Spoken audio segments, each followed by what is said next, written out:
Hey guys, welcome back to another ride with the Huskies. Today I wanted to talk about something I wish I had understood when I was younger, and that's teaching kids to save and invest. Not just saving, not just investing, but understanding that those are two different skills. Saving was always easy for me. That was the one thing that I always kind of did well, but investing wasn't. I'll be honest, I was always a good saver. That part came naturally from the first real job. I tried to save at least 10% from the get-go, mostly because that's what it took to get the company match.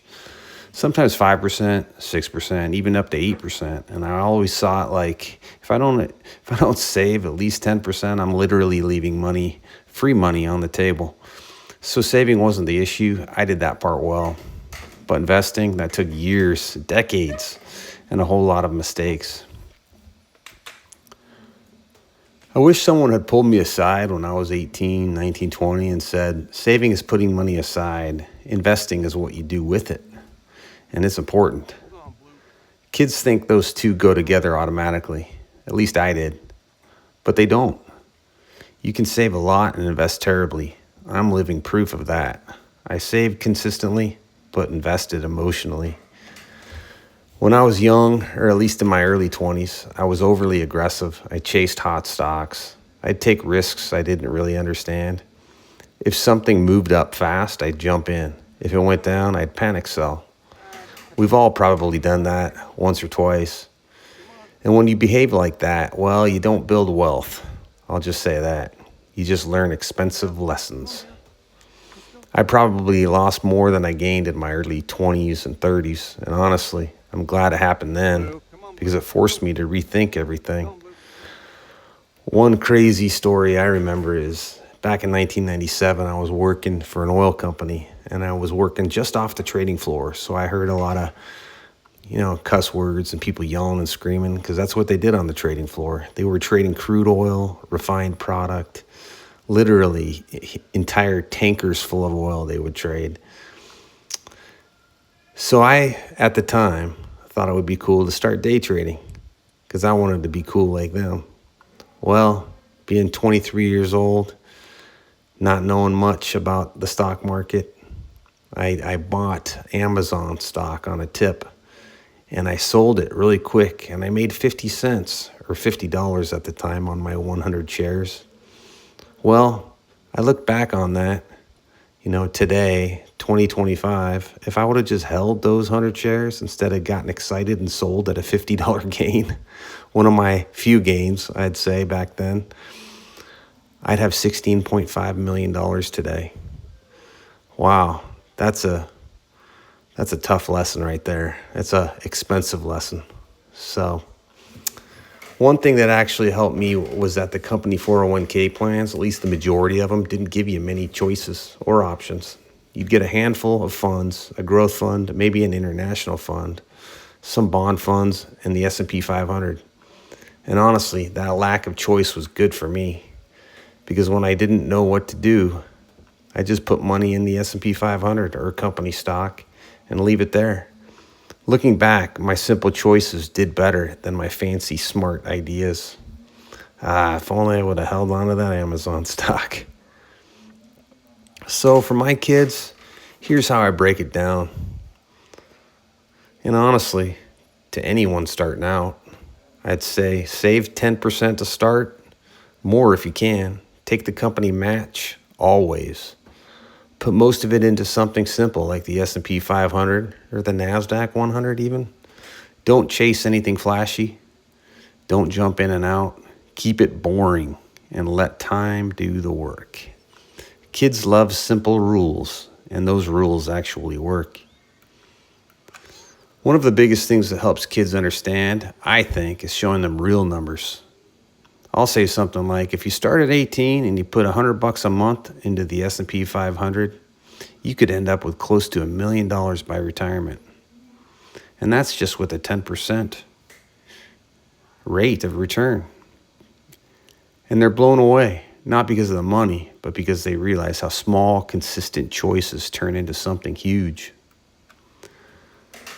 So that's my main message today. I was always a good saver, but I was not a good investor. That part took time, mistakes, patience, and eventually simplifying everything. If your kids only remember one thing, let it be this: start early, keep it simple, stay consistent, and don't overthink it. She is. And before I wrap this up, I want to touch on something else that I really try to teach my kids, and honestly, something I wish someone had taught me. A lot of people hand over the investing part of their life to a financial advisor without even learning the basics themselves.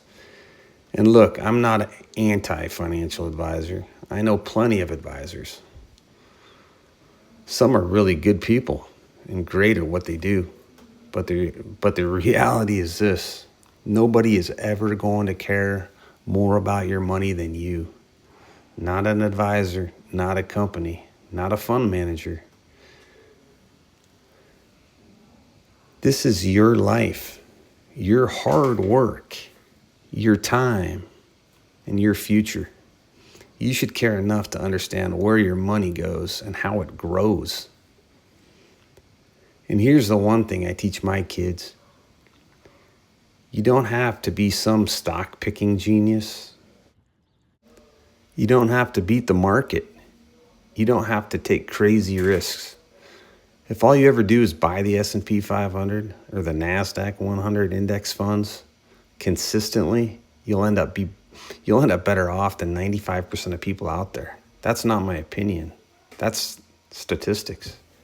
The most recent data I pulled up was that 94% of professional money managers failed to beat the S&P 500 over the last 20 years.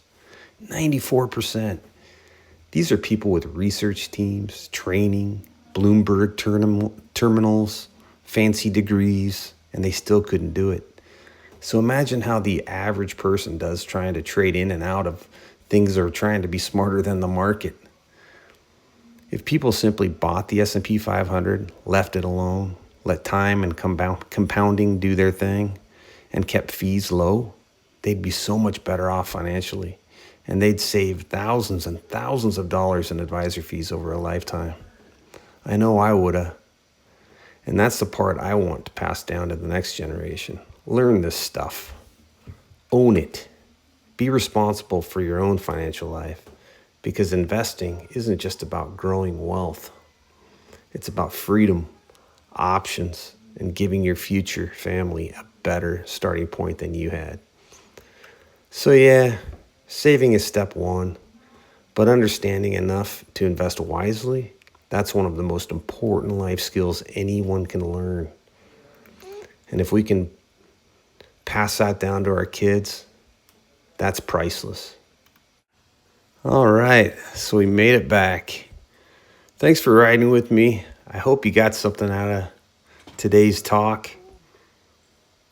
Make it a great day, and we'll see you next time.